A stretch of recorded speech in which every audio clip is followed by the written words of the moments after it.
इस चुनाव में आपको पता ही है कि महागठबंधन तो लगभग अपने प्रत्याशी को तय कर रखा है उधर से। अब इधर से कौन होंगे प्रत्याशी, ये भाजपा और जदयू को तय करना है। इस सीट पर भी चिराग पासवान का कोई दावा नहीं बनता है। इस पर बीजेपी दावा कर रही है कि बीजेपी यहाँ से, बीजेपी जदयू के बीच में इस सीट पर दावा हो तो उचित भी लगता है, क्योंकि दोनों का इंटरेस्ट रहा है इस सीट पर। प्रशांत किशोर, जिसका कोई नहीं उसका प्रशांत किशोर है इस 2025 के चुनाव में, जिसका कोई नहीं उसका प्रशांत किशोर। सारे दिल जलों का अड्डा है प्रशांत किशोर का जन स्वराज। आप इश्क में धोखा खाए हैं, पुराना से पुराना जख्म है, कोई तकलीफ दे गया है, कोई दिल जला हो, उन सब का जगह कहाँ होता है, जन स्वराज।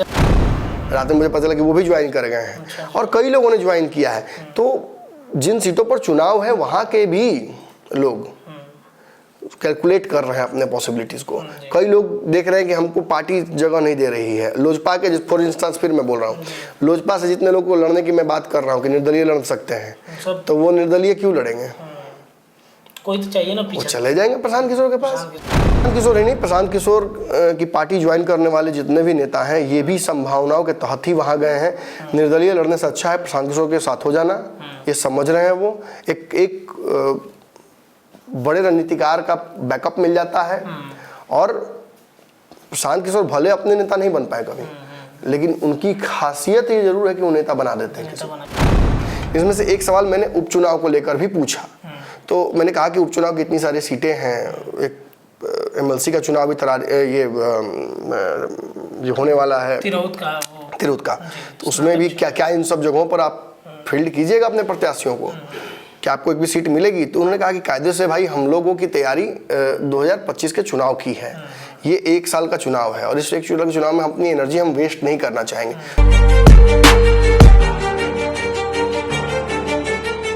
नमस्कार, पंचनामा देख रहे हैं आप, जहां पे हम करते हैं खबरों की चीड़-फाड़। बिहार के कुछ सीटों पर उपचुनाव होने वाले हैं, लेकिन इस उपचुनाव के पहले ही बिहार के राजनीति गलियारे में काफी कुछ घटनाक्रम घट रही है और इस घटनाक्रम से उपचुनाव पर क्या असर पड़ेगा ये हम आपको आज के इस पंचनामा में चीड़-फाड़ करके बताएंगे।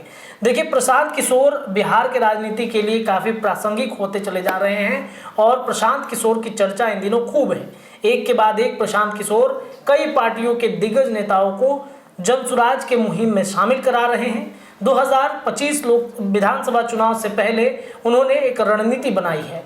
2 अक्टूबर को अपना एक टीम बनाएंगे, एक पार्टी की स्थापना होगी और प्रशांत किशोर के इस पार्टी के वजह से कई जो दिग्गज नेता हैं या फिर भारतीय जनता पार्टी या पार्टी जिस तरीके से जदयू की है, राजद की है, ये सभी चिंतित हैं, क्योंकि इन लोगों के पार्टी के अंदर से भी कई दिग्गज नेताओं को प्रशांत किशोर अपने में शामिल करा रहे हैं। तो इससे 2025 के विधानसभा चुनाव पर क्या असर पड़ेगा, उपचुनाव में भी क्या प्रशांत किशोर अंदर ही अंदर कुछ खेल करेंगे, कुछ लोगों को जिताएंगे? रुपौली उपचुनाव में जो शंकर सिंह जीते हैं उन पर कहा जा रहा है कि प्रशांत किशोर ने कुछ सेटिंग किया था अंदर ही अंदर।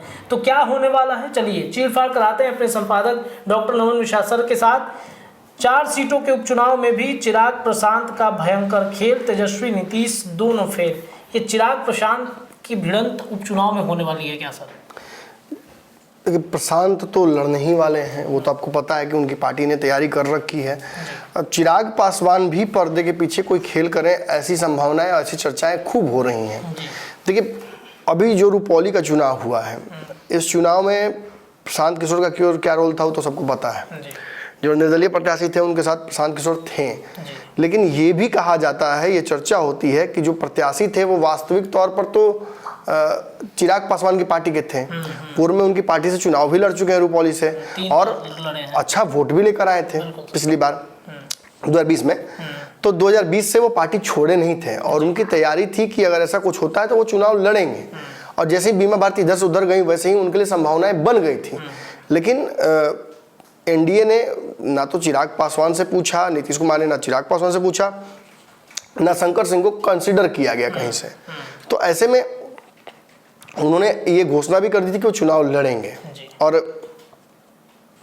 कायदे से तो लोजपा चुनाव लड़ सकते थे, लेकिन अब नीतीश चूंकि इस गठबंधन में चिराग और भाजपा तीनों सबको एक साथ है, तो चिराग भी बहुत अगेंस्ट जाकर गठबंधन के कुछ कर नहीं सकते हैं। लेकिन खबर यह आई कि चिराग पासवान ने उस पूरे चुनाव से ही खुद को दूर रख लिया, अलग कर दिया। अब अलग रख के ही चिराग ने कहीं ना कहीं एक तरह से सहयोग कर दिया उस कॉज का जो शंकर सिंह कर रहे थे। प्रशांत किशोर और चिराग पासवान के बीच क्या अंडरस्टैंडिंग है ये मुझे नहीं पता, लेकिन इस चुनाव में लगा जैसे कोई एक अंदर अंदर समीकरण बना हुआ है। प्रशांत किशोर उनके लिए काम कर रहे थे और चिराग पासवान एक दिन बस पहुंचे, वो भी नीतीश कुमार से जब मुलाकात उनकी हुई एक कार्यक्रम को लेकर, एक बातचीत, एक संभावना को लेकर, तो उसके बाद वो वहाँ गए और वहाँ से शाम में ही रात में वापस चले गए। तो ये भी कहीं ना कहीं इस बात का इशारा है कि उस सीट पर चिराग पासवान बहुत इंटरेस्टेड नहीं थे। और आपको ये भी पता होगा कि उनको जब शंकर सिंह ने ये दावा किया कि वो चुनाव लड़ेंगे, तो उसी के नेक्स्ट डे जब सीट अनाउंसमेंट हो गई और कराधार वाला मामला आगे चपटा गया, उसी समय बुलाकर इस्तीफा लिया गया उनका कि आप शंकर जी इस्तीफा दे दीजिए लोजपा से, ताकि अनावश्यक विवाद एनडीए में ना हो। अगर इस्तीफा नहीं होता या ये पत्र सार्वजनिक नहीं होता तो नीतीश कुमार इस बात का विवाद फिर क्रिएट कर सकते थे कि अभी भी चिराग मेरे खिलाफ प्रत्याशी उतार रहे हैं, पर्दे के पीछे से खेल कर रहे हैं। कोई बहुत बड़ी बात नहीं है कि चिराग अभी भी सच में पर्दे के पीछे हों, लेकिन एक बात सच है कि मैं जब गया था चिराग पासवान से मेरी मुलाकात हुई थी दिल्ली में, तो उस दौरान मैंने उनका इंटरव्यू लेना चाहा, लेकिन बहुत व्यस्त थे, तो ऑफ रिकॉर्ड मैंने कुछ सवाल उनसे पूछे। इसमें से एक सवाल मैंने उपचुनाव को लेकर भी पूछा। तो मैंने कहा कि उपचुनाव की इतनी सारी सीटें हैं, एक एमएलसी का चुनाव भी ये होने वाला है तिरहुत का, तो उसमें भी क्या क्या इन सब जगहों पर आप फील्ड कीजिएगा अपने प्रत्याशियों को, क्या आपको एक भी सीट मिलेगी? तो उन्होंने कहा कि कायदे से भाई हम लोगों की तैयारी 2025 के चुनाव की है, ये 1 साल का चुनाव है और इस 1 साल के चुनाव में हम अपनी एनर्जी हम वेस्ट नहीं करना चाहेंगे। दूसरी बात ये कि वर्तमान में एनडीए बड़ा अच्छे जगह पर स्थिर है और इसमें कोई भी विवाद क्रिएट करने का मतलब है कि पूरी जो एनडीए कम्युनिटी है वो डिस्टर्ब हो जाएगी और मैं उसका कारक नहीं बनना चाहता हूँ। क्योंकि मतलब उन पे एक आरोप, हाँ, क्योंकि अभी मेरी प्राथमिकता यही है कि नरेंद्र मोदी जी जिनकी सरकार बनी है वो सरकार स्थायी रूप से 5 साल चले। अगर इस सरकार में कोई भी विवाद होता है तो कम से कम मेरी वजह से ना हो। तो ये उनका एक पॉइंट ऑफ व्यू था जो उन्होंने कहा। अब मुझे बताना चाहिए था कि नहीं बताना चाहिए था ये नहीं पता, लेकिन ऑफ रिकॉर्ड ये बातें मुझे उन्होंने बताई थी। तो इससे इतना तो स्पष्ट हो गया कि जो खबरें चल रही हैं कि तरारी में पांडे बंधु आपस में लड़ने वाले हैं, चिराग पासवान वहां प्रत्याशी उतार देंगे, ये भी इसका भी कहीं ना कहीं एक समाप्त हो जाता है विवाद। जी बिल्कुल, अगर आप समझते हैं राजनीति को तो ये विवाद समाप्त हो जाता है। चिराग पासवान का तरारी में फिलहाल कोई दावा नहीं है, अब अगले चुनाव में हो तो बात अलग है। फिर रही बात इमामगंज की, बेलागंज की, तो इन सीटों पर भी चिराग पासवान का कोई दावा फिलहाल नहीं है। मुझे ये भी पता है कि चिराग पासवान के एक प्रत्याशी तो बेलागंज से चुनाव लड़ना चाहते हैं, उन्होंने तैयारी भी कर रखी है, लोकसभा भी लड़ना चाहते थे, लेकिन चिराग पासवान ने उन्हें फिलहाल ये बोल दिया है कि आप इस उपचुनाव पर फोकस मत कीजिए, आगे के चुनाव पर ध्यान दीजिए। इसके अलावा रामगढ़ का एक चुनाव है, जिस चुनाव में आपको पता ही है कि महागठबंधन लगभग अपने प्रत्याशी को तय कर रखा है उधर से। अब इधर से कौन होंगे प्रत्याशी, ये भाजपा और जदयू को तय करना है। इस सीट पर भी चिराग पासवान का कोई दावा नहीं बनता है। इस पर बीजेपी दावा कर रही है कि बीजेपी यहाँ से, बीजेपी जदयू के बीच में इस सीट पर दावा हो तो उचित भी लगता है, क्योंकि दोनों का इंटरेस्ट रहा है इस सीट पर। बक्सर की सीट पर भाजपा का इंटरेस्ट तो शुरू से रहा। बक्सर में सर मुझे लगता है मिथिलेश तिवारी के हारने की वजह से बीजेपी चाहेगी कि हम दम दिखाएं अपना, कि हम यहाँ से। हाँ बिल्कुल बिल्कुल, बीजेपी का एक सीट है, सुधाकर सिंह ने इनको हराया, तो सुधाकर सिंह के भाई को भाजपा हराना चाहेगी कि बदला सेम टू सेम वापस हो जाए। लेकिन मुझे पूरे चुनाव में, उपचुनाव में चिराग पासवान का कोई रोल एज सच दिख नहीं रहा है। अब एक चीज हो सकता है कि पर्दे के सामने वाला रोल तो चिराग पासवान का कुछ नहीं है, पर्दे के पीछे वाला रोल फिल हो सकता है। जैसे शंकर सिंह लड़े हैं वहाँ उपचुनाव पूर्णिया में निर्दलीय पार्टी छोड़कर, वैसे ही कई लोग हैं जो चुनाव लड़ने की तैयारी कर रहे हैं चिराग पासवान की पार्टी से इन उपचुनाव में भी, वो छोड़कर, हाँ, निर्दलीय लड़ने की। तो अभी ज्यादा डिटेल तो मेरे पास नहीं है, इसलिए मैं बहुत डेप्थ में नहीं जाऊंगा इसके, लेकिन आई नो फॉर श्योर कि कुछ लोग चुनाव चिराग पासवान की पार्टी से छोड़कर पार्टी निर्दलीय लड़ेंगे और वो समीकरण को चुनाव के मजेदार बना देंगे 4 सीटों तो पर। फिर तो नीतीश कुमार फिर तो ये भी कहेंगे कि रुपौली में लड़वा दिया निर्दलीय, फिर बाकी जगहों पर निर्दलीय लड़ाना है। अब देखिए ऐसा तो नीतीश कुमार की पार्टी के लोग भी करते हैं। अगर पार्टी छोड़कर ही कोई लड़ जाए चुनाव अगेंस्ट में, तो इस पर चिराग पासवान, नरेंद्र मोदी का या नीतीश कुमार का क्या प्रभाव हो सकता है? चाह कर भी कैसे नरेंद्र मोदी इसको रोक सकते हैं, नीतीश कुमार कैसे रोक सकते हैं? आप छोड़कर पार्टी जाकर लड़ रहे हैं, तो पार्टी तो आपने छोड़ दिया, तो अब आप पार्टी के प्रोटोकॉल के तहत थोड़े हैं। लेकिन यही तो कहा था, पर्दे के पीछे का खेल, यही तो समझाने हम आते हैं। तो मैं इस बात से इनकार नहीं कर रहा हूं, समझ लीजिए कि पर्दे के पीछे चिराग पासवान का इन उपचुनाव में रोल ना हो, पर्दे के सामने कोई रोल नहीं होगा, ये मैं तय बोल रहा हूं आपको। अब रही बात तेजस्वी यादव और प्रशांत किशोर की, ठीक है, तेजस्वी नीतीश तो लड़ ही रहे हैं, ये तो तय है कि दोनों लड़ रहे हैं, तो उन दोनों की बात क्या करना, उनके तो प्रत्याशी भी लगभग तय है। लेकिन बात करना पड़ेगा प्रशांत किशोर का। देखिए प्रशांत किशोर, जिसका कोई नहीं उसका प्रशांत किशोर है इस 2025 के चुनाव में, जिसका कोई नहीं उसका प्रशांत किशोर। सारे दिल जलों का अड्डा है प्रशांत किशोर का जन स्वराज। आप इश्क में धोखा खाए हैं, पुराना से पुराना जख्म है, कोई तकलीफ दे गया है, कोई दिल जला हो, उन सब का जगह कहाँ होता है? जन स्वराज। आइए, आपको कम से कम टेम्पोररी रिलीफ तो मिल जाएगा, परमानेंट इलाज तो जन स्वराज में भी नहीं है, क्योंकि तो यहाँ से भी कई लोग भागे हैं दिल जला के अपना, मतलब जख्म को भरने के लिए कुछ टेम्पोररी। अब जैसे लोग दवाई के अलावा दारू भी यूज करता है अपना गम भुलाने के लिए, टेम्पोररी तो भुला जाइएगा, फिर होश में आइएगा तो फिर दर्द तो वही रहेगा ना, इलाज तो हुआ नहीं है। तब आप मान के चलिए जन स्वराज वही है, मतलब टेम्पोररी है, आप अपने दुख टेम्पोररी इलाज है, शेयर कर सकते हैं। हाँ। बैठ के। लेकिन जिस तरीके से निर्दलियों का एक बवंडर आया है, पैटर्न एक नया स्टार्ट हुआ है बिहार में, पूर्णिया में तो कम से कम मतलब रिकॉर्ड टूट रहा है, वहाँ की जनता गजब क्रांतिकारी हो गई है। मैंने लोकसभा भी निर्दलीय है, विधानसभा भी निर्दलीय है। अब ये देखकर बिहार में बड़े बड़े दिग्गज नेताओं की बेचैनी बढ़ गई है, और इसीलिए प्रशांत किशोर का दुकान जो खुला तो था कि यहाँ सस्ता माल मिलता है, लेकिन महंगा माल खत्म हो गया है, तो लोग सस्ता माल की तरफ टूट रहे हैं। और चूंकि 2 निर्दलीय जीत गए हैं, तो सबको लग रहा है यही बात कि अरे MLC निर्दलीय जिता ही दिया प्रशांत किशोर, विधायक जिता ही दिया निर्दलीय, सांसद जीत ही गए हैं निर्दलीय, तो क्या करना है अब? प्रशांत किशोर के साथ हो जाते हैं, क्या दिक्कत है? आगे चल के संभावना तो बनेगी निर्दलीय संघ। हाँ, पार्टी भी यही बनेगा कहीं 2 तारीख को, हो सकता है निर्दलीय संघ, निर्दलीय पार्टी, निर्दलीय दल, जो भी हो। लेकिन प्रशांत किशोर का एक बहुत व्यापक रोल है इन उपचुनाव में, और मुझे लगता है कि ये जो 4 सीटों के उपचुनाव है, इसमें प्रशांत किशोर कैसा फैसला लेते हैं। देखिए कोर वोट तो प्रशांत किशोर कोई है नहीं, नाराजगी एक ऐसा पैटर्न है जो हमेशा नहीं रहता चुनाव में। इस बार नाराजगी देखने को मिला जनता के बीच में, और उस नाराजगी का प्रतिफल यही हुआ कि जनता ने A, B दोनों को रिजेक्ट करके C को चुना। तो अब कितना बार जनता नाराज रहेगी और नाराज ही होकर पैटर्न दोनों में से दोनों को रिजेक्ट करके तीसरे की तरफ जाएगी, ये भी एक बहुत बड़ा मतलब क्वेश्चन मार्क है कि क्या तीसरे ऑप्शन की तरफ बार बार जनता जाएगी। अगर जाती है तो ये चुनाव प्रशांत किशोर को स्थापित करने का 4 सीटों का चुनाव होगा।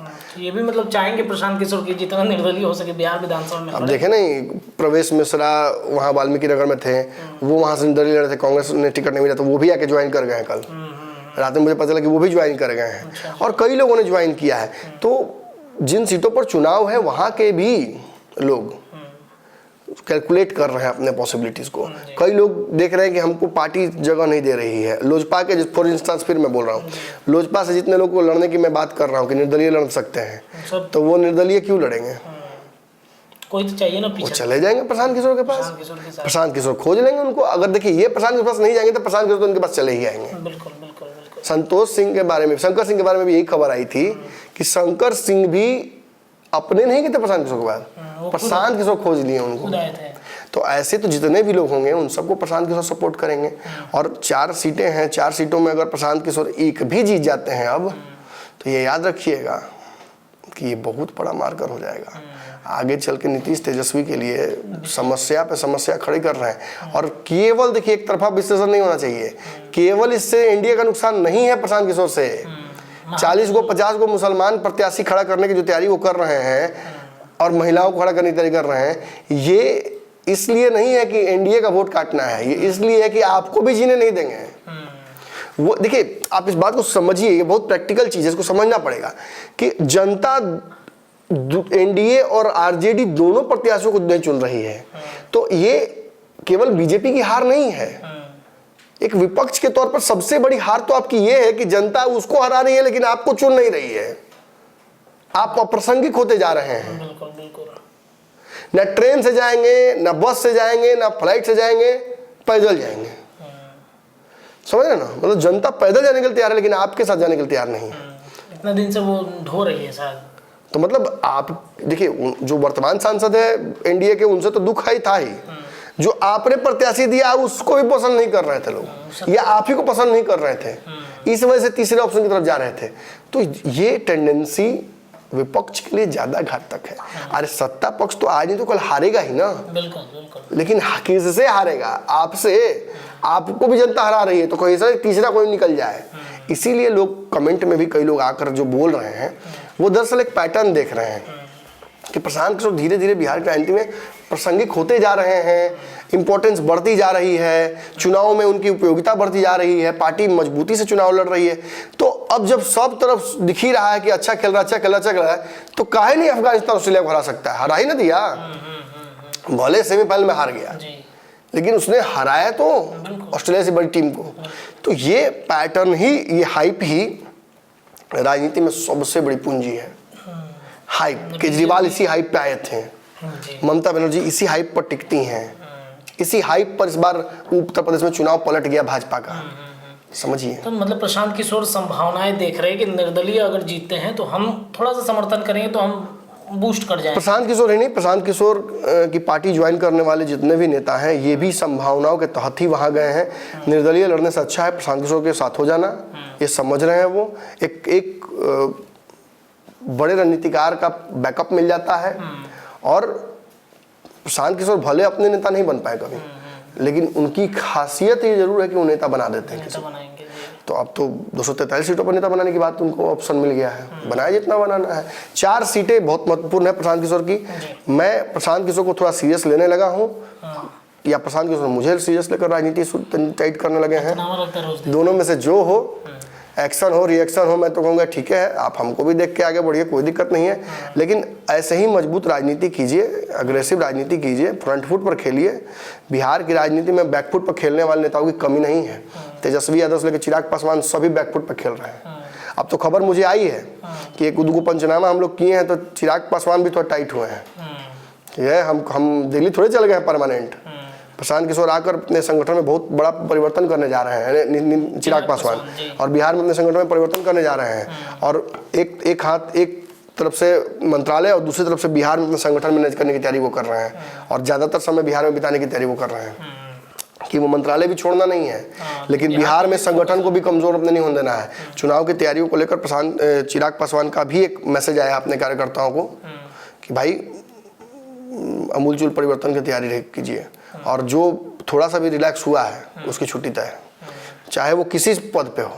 अगर थोड़ा सा भी कोई रिलैक्स हो गया कि हम जीत गए 5 सीट, हम सत्ता में आ गए, हमारे नेता मंत्री बन गए, तो अब हम रिलैक्स हो जाते हैं, उन सब की छुट्टी होनी तय है। देखिएगा वो ज़्यादा नहीं, 1-2 महीना में ही होने वाला है। तो प्रशांत किशोर की वजह से ही हो या जिस बेचैनी की वजह से हो, सभी लोग जो रिलैक्स बैठे थे कल तक वो तो एग्रेसिव होने लगे। बिल्कुल। देखिए, तो प्रशांत किशोर की रणनीति जिस तरीके से आगे बढ़ रही है बिहार के राजनीति में, आने वाला 4 जो उपचुनाव है, तरारी, इमामगंज, बेलागंज। एक बात और बोल गए, अब सब कोई तेजस्वी यादव तो नहीं हो सकता है कि घर भी बैठे रहेगा तो आपका वोटर आपको घर में वोट कर जाएगा। इतना तो मैंने जमीन पे तो उतरना ही पड़ेगा, बाकी सबको उतरना पड़ेगा। तेजस्वी यादव का वोट घर में गिरता है उनके, वो घर में भी रह जाएंगे, उनको वोट उतना पड़ जाएगा। आपको सोचना होगा क्योंकि उनका वोट जिहादी वोट करता है, एकदम जहाँ तेजस्वी वहाँ उनका वोट। बाकी सभी लोग अपने वोट के लिए मेहनत करते हैं। लालू यादव से भी ज्यादा मतलब मानते हैं उनके वोटर्स। नहीं, लालू यादव का ही करिश्मा है, ये कोई तेजस्वी का अपना व्यक्तिगत करिश्मा नहीं है, ये लालू यादव का करिश्मा है, और इसी वजह से ये माहौल बनता है। लेकिन इतना तय है कि जितना अग्रेसिव वोटर है इनका, उतना अग्रेसिव किसी का वोटर नहीं है। चलिए देखिए, तो ये 4 उपचुनाव जो हैं वो प्रशांत किशोर के लिए भी, और आने वाले जो विधानसभा के चुनाव हैं उसमें चिराग, तेजस्वी, नीतीश, भारतीय जनता पार्टी के लिए भी कहीं ना कहीं एक बड़ा टेस्ट आप इसे कह सकते हैं। तो आज के पंचनामा में इतना ही, लेकिन चीड़फाड़ लगातार भारत लाइव और पंचनामा पर जारी रहेगा। बहुत बहुत धन्यवाद।